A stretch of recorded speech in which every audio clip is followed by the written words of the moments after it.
Mobiliser les salariés en surfant sur la vague rose de dimanche et sur le signal adressé via le remaniement du gouvernement aux abstentionnistes de droite. C'est très clairement l'objectif des syndicats qui défilaient cet après-midi dans les rues de La Roche-sur-Yon, avec en ligne de mire un troisième tour social pour contrer les réformes du gouvernement et promouvoir leurs revendications. On l'espère parce qu'il y a un mécontentement.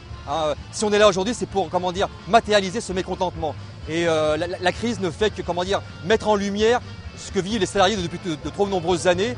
Aujourd'hui, il y a un mécontentement en France et cette manifestation doit permettre aux salariés de manifester leur colère.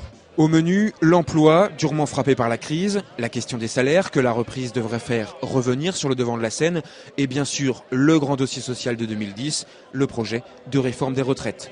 Ça fait depuis les années 90 qu'on dit qu'il y a un problème sur les retraites. La difficulté, c'est qu'aujourd'hui, le pouvoir n'a choisi que comme seule perspective, c'est de faire travailler les gens encore plus longtemps aujourd'hui, alors que la plupart des salariés ne souhaitent qu'une chose, c'est de s'arrêter de travailler quand ils arrivent à 60 ans. Et surtout, c'est que les résultats concrets pour les citoyens, c'est de toute façon sortir avec une retraite plus faible qu'avant. À La Roche-sur-Yon, la mobilisation était au rendez-vous pour cette première journée test. Reste maintenant aux syndicats à définir les prochaines journées d'action pour l'amplifier. On va voir déjà la réussite de ce mouvement. Ça a déjà marché ce matin à Fontenay-le-Comte.